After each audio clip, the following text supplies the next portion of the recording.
Ribosome are granular structure first observe under electron microscope as dense particle by George Palade in 1953। तो ribosome क्या है? Ribosome granular structure हैं जो कि सबसे पहले जॉर्ज पैलाडे ने 1953 में इलेक्ट्रॉन माइक्रोस्कोप के अंदर देखा था। हालांकि इससे पहले जॉर्ज क्लाउडे ने इसको देखा था सेल के अंदर में और इसको एज ए माइक्रोसोम उन्होंने डिस्क्राइब किया था, लेकिन बहुत ज़्यादा डिटेल उन्होंने इसके बारे में स्टडी नहीं किया या बहुत डिस्क्राइब नहीं किया। लेकिन जॉर्ज पैलाडे ने इसको क्लियरली डिफाइन किया और इनको इसके लिए नोबेल प्राइज़ भी दिया गया था। इसके बाद हम इसके स्ट्रक्चर के बारे में बात करें तो ये बेसिकली दो कंपोनेंट से बना होता है, आरएनए और प्रोटीन। तो इसमें 60% आरएनए होता है जबकि 40% प्रोटीन होती है। इसके बाद अगर हम इसके स्ट्रक्चर की बात करें तो ये दो सब यूनिट से मिलकर बना होता है, एक लार्ज सब यूनिट और एक स्मॉल सब यूनिट। यहाँ नीचे आप स्मॉल यूनिट, ये ऊपर लार्ज यूनिट। और ये बेसिकली दो तरह का होता है, 2 टाइप्स का होता है, 70S और 80S। इसमें S क्या चीज़ है? S means Svedberg unit.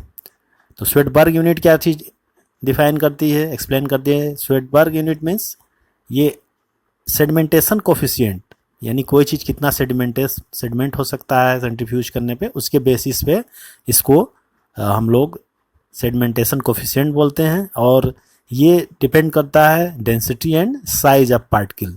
तो जाहिर सी बात है जिस का साइज और डेंसिटी ज़्यादा होगी उसका सेडिमेंटेशन भी उतना ज़्यादा होगा। तो इसके बेसिस पे 70S और 80S 2 टाइप्स के बताए गए हैं राइबोसोम को।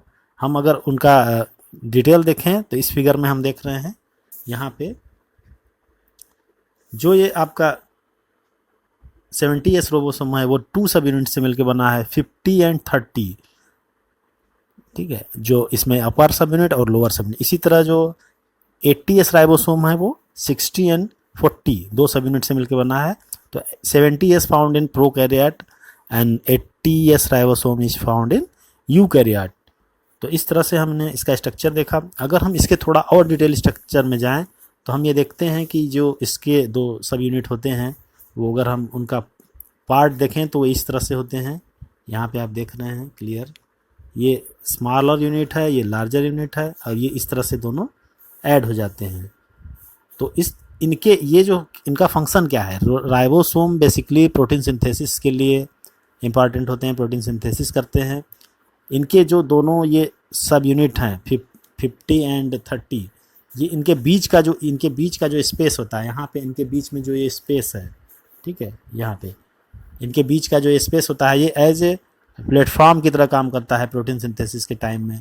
तो राइबोसोम एक प्लेटफॉर्म है, एक फैक्ट्री की तरह है जहाँ पे राइबोसोम प्रोटीन की सिंथेसिस करती है। इसी प्लेटफॉर्म के ऊपर जो ये दोनों सब यूनिट के बीच में होता है पॉलीपेप्टाइड चेन का फॉर्मेशन होता है, एमिनो एसिड आते हैं सीक्वेंस में।